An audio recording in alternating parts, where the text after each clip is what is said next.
E se a União Soviética não tivesse caído? União Soviética, um dos maiores e mais influentes países na história da humanidade, durando por quase 70 anos.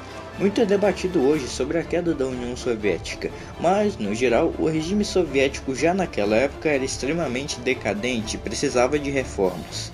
Isso foi algo que o último líder soviético Mikhail Gorbachev tentou fazer na chamada Perestroika e a Glasnost. Porém, mesmo com essas reformas, isso não impediu a queda da União Soviética. Mas, e se as reformas de Gorbachev dessem certo e a União Soviética continuasse sendo um país hoje em dia?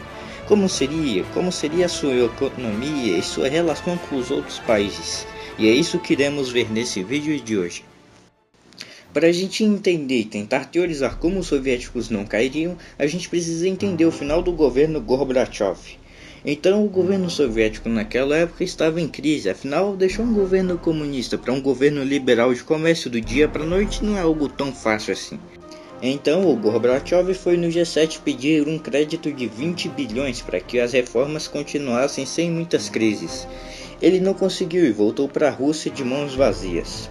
Após isso, uma área do governo soviético tentou dar um golpe, assim acabando com a maior parte das reformas do Gorbachev. Obviamente isso não foi para frente, mas a partir daí o presidente russo Boris Yeltsin acabou tendo muito mais influências do que Gorbachev. E assim ele conspirou contra o Gorbachev, ajudando os outros estados soviéticos a terem as suas independências, assim dando um fim na União. O início da nossa teoria começa na reunião do Gorbachev no G7. Agora Gorbachev consegue o crédito e as mudanças na Rússia continuam sem muitas crises.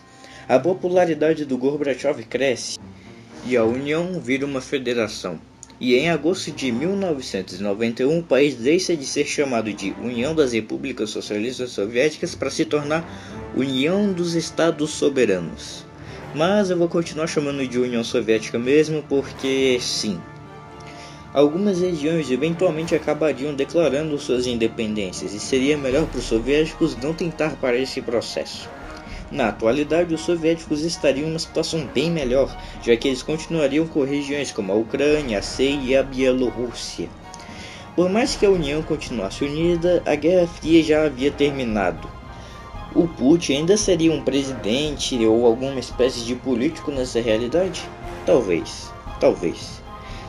Mas agora vamos falar da posição dos russos no cenário internacional. Eles seriam mais pro lado dos americanos ou mais pro lado dos chineses? Os soviéticos não se viriam em nenhum dos lados. Por mais que eles tenham melhorado as relações com o Ocidente e deixado de ser um país comunista, eles ainda não seriam uma espécie de aliados dos Estados Unidos. E eles também não seriam aliados dos chineses por diversas razões. No mais, os soviéticos representariam o lado deles, não chinês, não americano, mas sim se importando muito mais com a sua própria influência no globo. Se a gente pegar os territórios soviéticos e juntar hoje novamente, eles seriam algo equivalente à oitava maior economia. Mas se a gente levar em conta a economia e a crise que houve após a queda da União entre esses países que faziam parte, provavelmente eles estariam em uma situação econômica muito melhor. A União Soviética teria também uma economia bem diversificada, com regiões férteis para a agricultura, e eles também seriam um dos maiores produtores de petróleo do mundo. E graças a esses territórios, os russos teriam mais influência no Oriente Médio, tendo muita influência em países como Irã e os países bálticos. Seria interessante ver esse Império Soviético na atualidade. Mas e você, o que acha que aconteceria se caso a União Soviética tivesse sobrevivido até a atualidade? Eu tô tentando trazer vídeos aqui com mais frequência, então se você puder apoiar essa nova fase do canal, eu agradeceria. Então, é só isso mesmo e tchau!